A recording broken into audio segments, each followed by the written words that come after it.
Welcome to Guelph White Wrestle Hut. I'm Andrew Sennedra, and this is the wannabe Power Ranger Captain Witchfingers. And today we're going to be doing a deep dive analysis into the G1 Climax 34. Really great stuff, really great matches, so many moments that we'll be diving into. We got lots of highlights, so stay tuned for those. We picked a lot of our favorite moments from a lot of the matches and stuff like that, so stay tuned for those. We're happy to be trying to add those and what we saw, so you guys can kind of get an idea of what we're talking about in some of these matches. But before we get into it, our video is sponsored by Zlata S Arts, who did the design on this guy for his face for our t-shirt. So if you're interested in that, yeah, head on down to our merch page.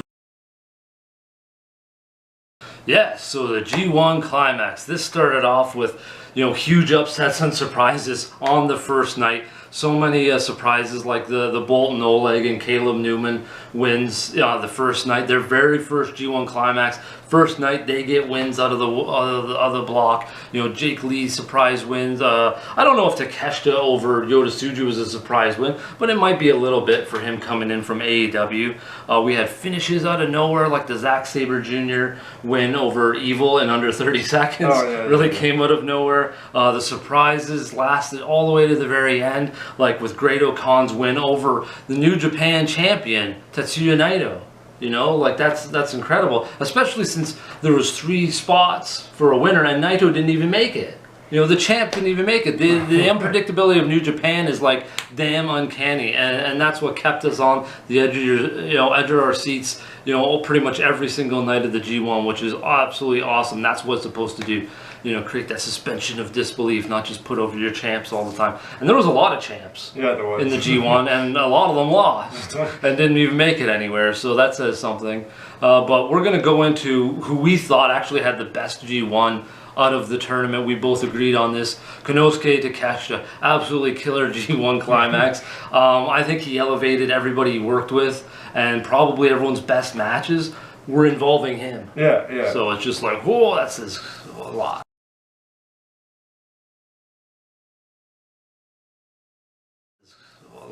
He's definitely, in my eyes, like the MVP. Like every time that you fought somebody, he brought them up to the next level. Like he elevated them. Like you mentioned. Man, did you see that suplex against the call? The ref went flying. The ref went flying from the suplex.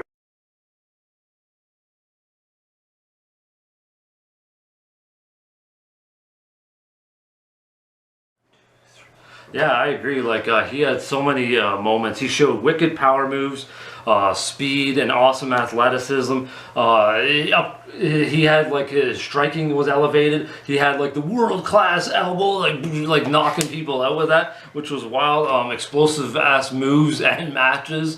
Like the explosive match that he had with ELP was just uncanny. I think that watching that, I felt like that would be in my top 25 singles matches, performances. I thought that one was really good. Definitely ELP's best match of the tournament, and obviously it had Konosuke Takeshita in there. It was just so many nasty moments where that brutal spot through the table.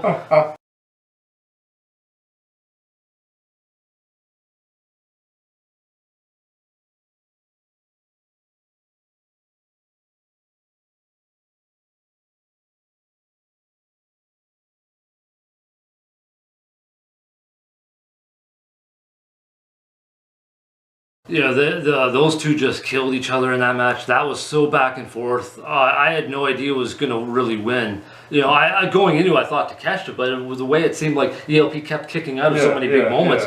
You're like, oh, maybe ELP is going to win. Like it was one of those barn burners back and forth. I thought ELP died in that table spot. I was like, oh dear God, he just crunched his noodle into that table, into the dirt. So yeah, I don't know about you, but I saw Takeshita he had a new drive I never saw in AEW, like a new passion, so to speak, kind of thing. Where he just went crazy, went nuts. He just and then at the end you just see the emotions. He was so disappointed that he lost and just I'm like, man, they should get Takeshita. He should go to New Japan. Like, Yeah. like if you put out a match like this, I think he could be a superstar. Like AEW, yeah, he's here some days he's like gone. There's no story, right? Yeah, they don't do much with him in AEW, just like they don't do much with a lot of people right now. That's why we're not impressed with it. But yeah, I agree. I definitely think Takeshita would fit way more in New Japan. And clearly from the G1, I definitely think wrestlers like Yota Tsuji, he said it on the mic, like he wants to wrestle these guys, and I think the company would probably want him there. That's why they gave him so many wins. That's why they pushed him so far into the playoffs, right? So if they didn't think that of him, I don't think he would have went that far. Like, considering Jake Lee just come over and he didn't make it that far, right? So that says something. Anyways, we got to move on. We're not going to be talking about everybody, but we're going to be talking about a lot of people. So we're segueing on to kind of Takeshita's nemesis through the G1, because Yota Tsuji lost the first night to him, and then they went on to meet each other in the playoffs, which was another great match. Yota Tsuji, I thought,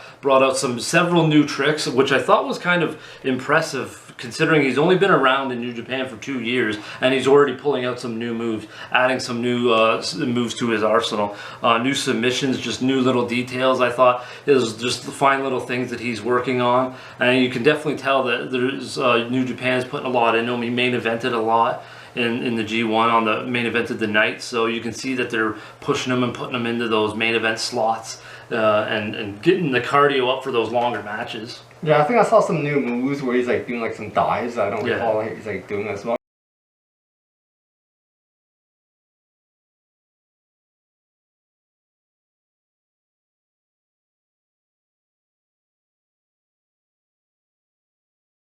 That's also good. Also, like how he's like, he's not only defense oriented, offense oriented, where he's like kicking out and he's like punching people in the dicks. Like Ren and Rito, he's like kicking out and attacking at the same time.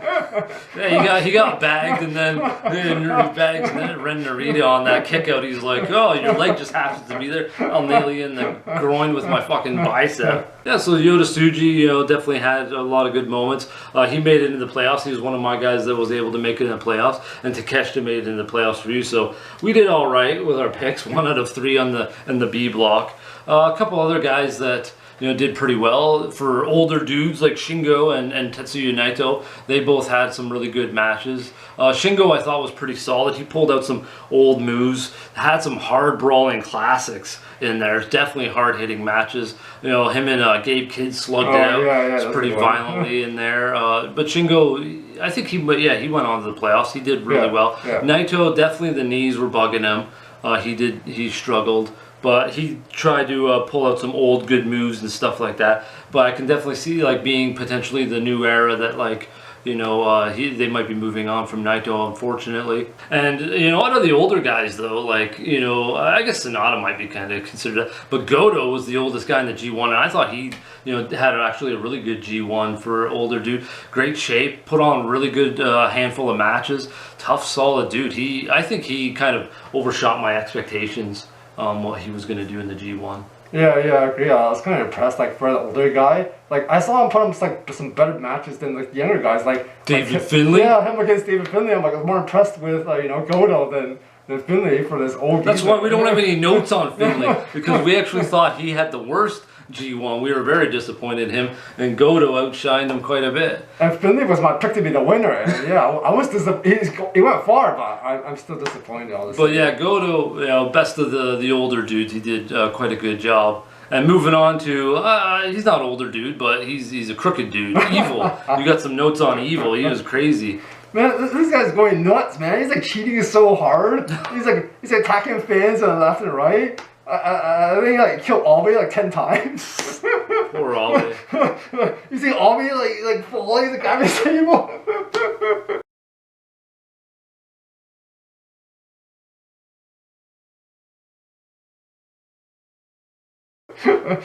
I think he also threw Naito into an old lady. The young lions are trying to help with the old lady, so make sure she's still alive. He's fucking ruthless, isn't he? Oh, did you see that one? I think it was against Shoto.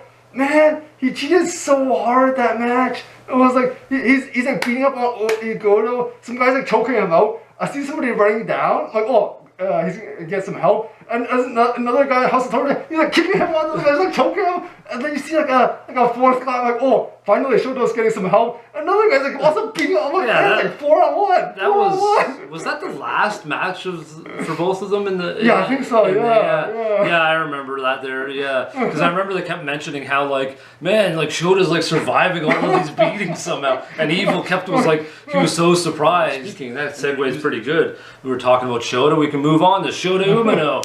You know, he had a pretty good G1. Obviously, he said he was 100%, but you know, probably not. That's what they mentioned. Yeah. The hip fracture. How 100% could you be with a hip fracture? But I thought he turned up the toughness and aggression big time. Really brought it out in the ring. A lot of violent matches, explosive burst. He would go from like just having some moments and then, you know, full throttle. Yeah. You know, succession of moves, just boom, boom, boom, boom. Yeah. Like he would just go like that. I like the aggressive stuff. I thought that really kind of probably connected with the fans and showed his toughness. He's shown like, yeah, man, I'm a tough New Japan guy. Him and Gabe Kidd, oh boy. We got some highlights of that. Time and time again, but was completely uncalled for.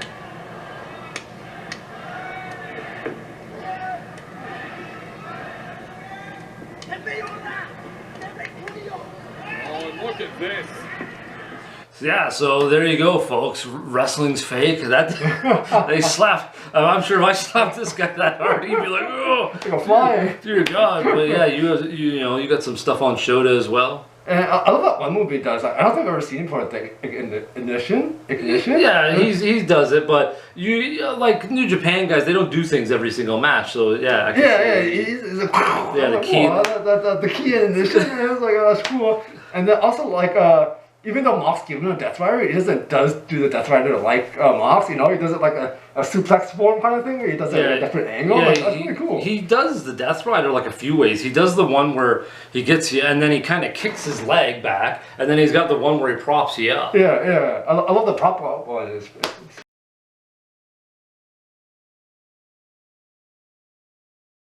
Now we're moving on to, you know, his kind of nemesis here, Gabe Kidd. The one where we showed you slapping the hell out of each other. Absolutely violent. Gabe Kidd really turned it up a notch. Not just his intensity, but his persona. Everything was elevated. His matches were elevated.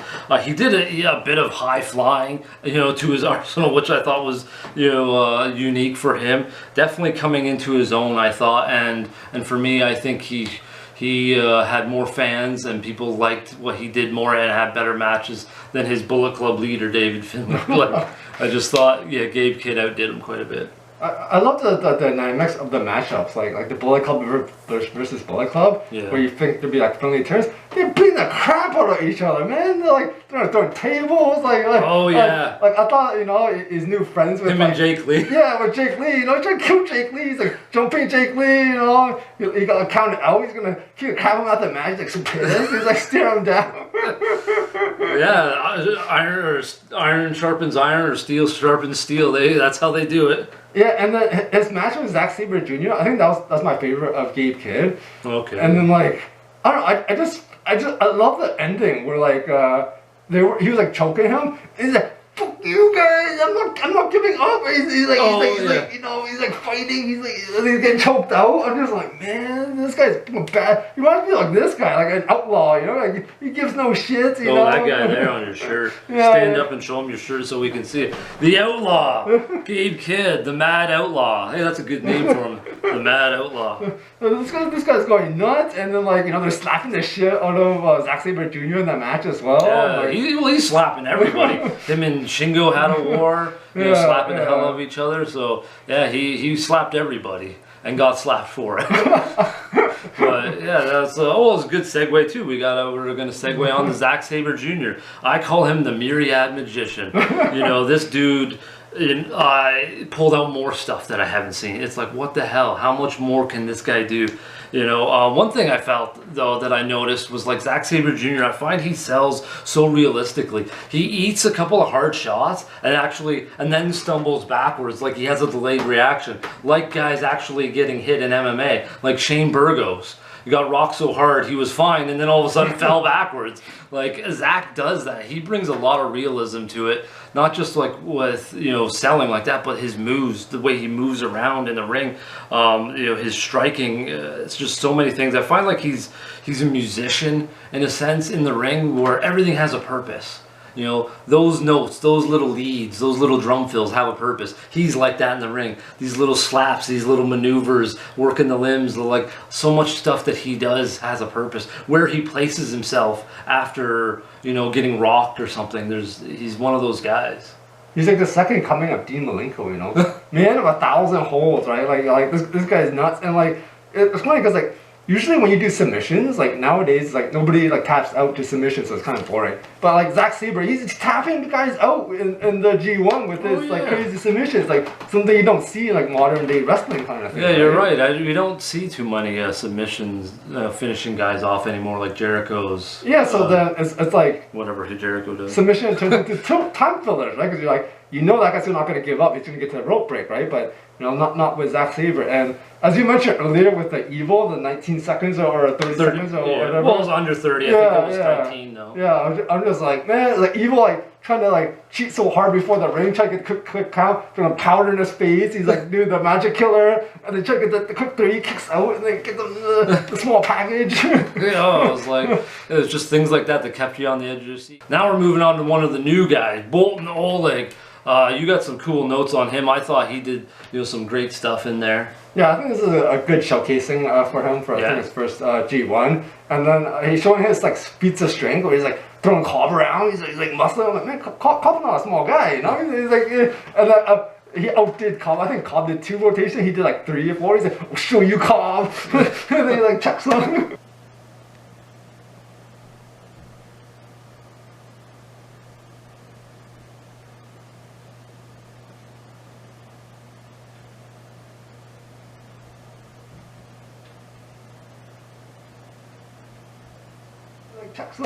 Feats of strength, yeah. He definitely showcased some power, some solid athleticism, a hell of a power that you just mentioned there, displayed against Jeff Cobb. That was a great match. I think that was his best match of the tournament.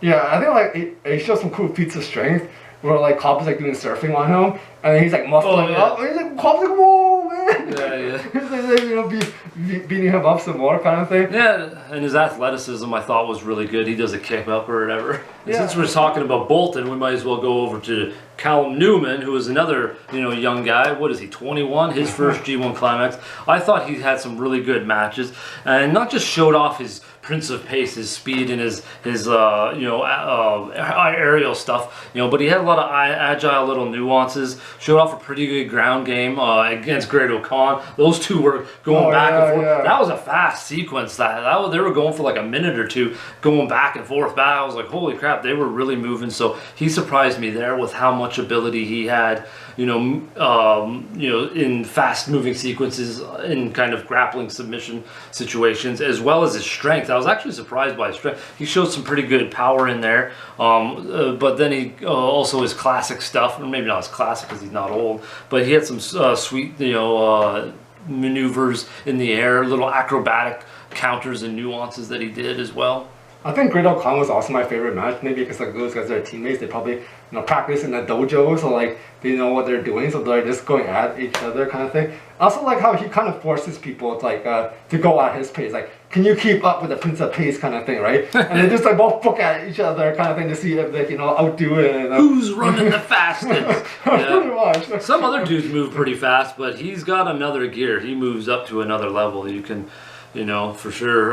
But yeah, we could segue right on the Great O'Con. You were quite impressed as the G1 moved on, which is kind of cool. Not right off the bat, you're kind of not really paying attention to guys' matches too much, but then they grow on you. It kind of shows the evolution and the stories that are told. Like, ELP, he started off slow, depressed, and then he picks it up. But you thought that with Great O'Con as well. Yeah. Like at first it's like 0-4. I didn't think much of them kind of thing, right? And then like I think I saw him against Evil, where like he does like the I don't remember what it's called, but like the Eliminator. Yeah, Eliminator. Yeah, I call it like a face slam. It's like a choke slam. Face slam.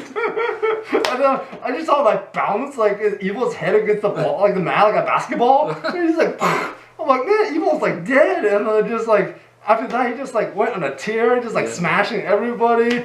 And then, I don't know about you, like I kind of got like Undertaker like vibes, where like is there a choke slam, just a face slam, and then he like kind of. He has his own like a special pin, and it kind of sticks on his tongue at the end, like that aura kind of thing of dominance. Like you're not kicking out, are you? You dead bastard. Well, he also has a bit of that presence when he comes out. He kind of comes out all funky, and he's got the I guess the sort of weird veil over it, and then he that smoke comes out of his mouth. You're like, where's the smoke? He's all like he's like this evil dragon lord Genghis Khan or something from like years of centuries ago. One thing I noticed about Great O'Khan that I really liked was his diversity, striking, grappling, submissions, like power. He was doing a whole bunch of things, and I noticed they mentioned that in commentary as well, that like he was kind of, gonna wrestle people in their game just to show them up. But I really liked his striking. I remember, was it the first night? I think they were out in the crowd, and you just hear this scream, but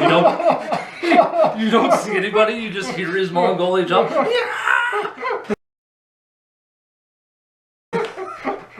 I feel like a best striker wrestler, Oh, hilarious. I mean, you see him like do like different aspects of it. I saw him do a Mongolian chop on blocking a punch. The guy was like punching, he's like, Wah! And then he like flops and kind of thing. And he also uses distract strike. He's doing Mongolian strike, and then he just starts screaming, yeah! And then the guy's like, like defending. And he's like delayed punch him. Like, so he was working a limb with the Mongolian chop too. He had the limb in the ropes, and he's like, yeah! I was like, man, this guy. Who would have thought turn Mongolian chops into what he's done? Quite impressive. Yeah, that big time. Yeah, Great O'Khan, pretty good one. Jeff Cobb, he did really well in the tournament as well. I had him picked to move on, but he didn't. He let me down, Jeff Cobb. But he found more ways to do the tour of the islands, which I thought was really cool. For him doing that. Still, the power was there, 100%.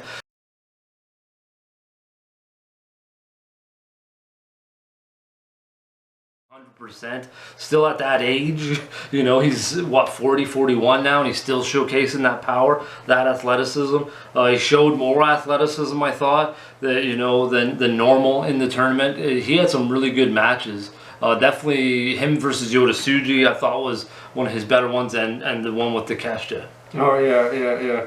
I love his enthusiasm against Bolton Oleg. Oh yeah. Where he does like the Bolton shake. He's like, my fucking move, Yeah, we don't usually get too much enthusiasm out of Cobb, so it was good to see that. Yeah. So I was kind of like surprised. I'm like, whoa, man, Cobb's like pissed, and he's like chucking him. And Oleg's a small guy, right? Oh, yeah, Oleg's a big. He might.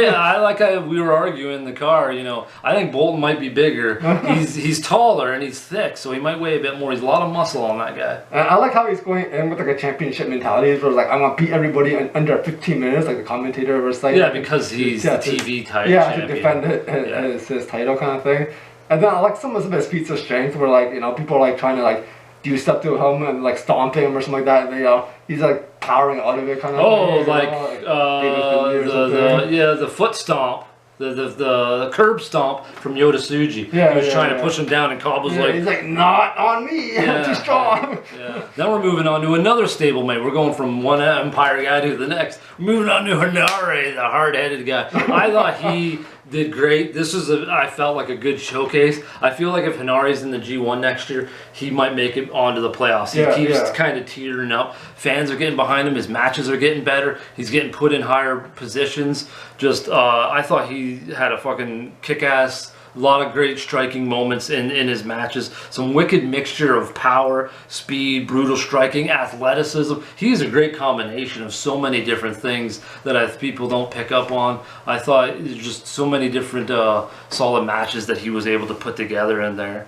Yeah, I think this guy's not quite meat and potatoes, but I find like he kind of elevates meat and potatoes. Like he does headbutts. He does flying headbutts. How crazy is that? And like people are like punching him. He's like headbutting their arms, and the guy's arms are hurting, right? People are punching his head, and their fists are hurting. I'm like, man, this guy's got an iron meatball head. Ever since this transformation to the Face of Fury, I felt like not only that, like, but I feel like his presence is really changed since becoming the face of Fury. Just the ferocity, Yeah. even in his face-offs right off the bat, are awesome.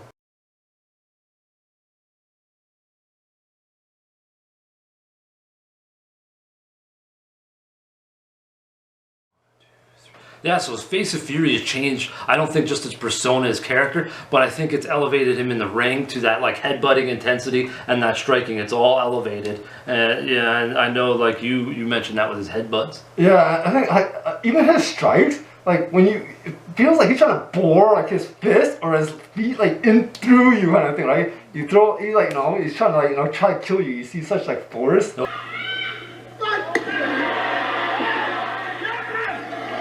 Oh man, this guy's like pissed off. You know? He's changed into the Maori warrior. He's got the face tattoo. It's become his whole persona. It's uncanny. Who would have thought, like, getting the face tattoo, becoming part of like your chief in your tribe, and then turning that into like actually that being who you are and that being your wrestling character. It's just, yeah, I thought, it's really cool. I've really kind of gotten invested into Henare. Yeah, so that's our thoughts on G1 Climax 34. Really epic. I'm really interested to see how the playoffs go. We don't want to say anything so we don't spoil it. So this is just our thoughts on the wrestlers in the A block and B block. So let us know what you thought of the G1 Climax. Who was your favorite wrestler? Who's your most disappointed? What were some of your favorite matches? Leave that down in the comments below. And until next time, folks, how about some heavy wrestling?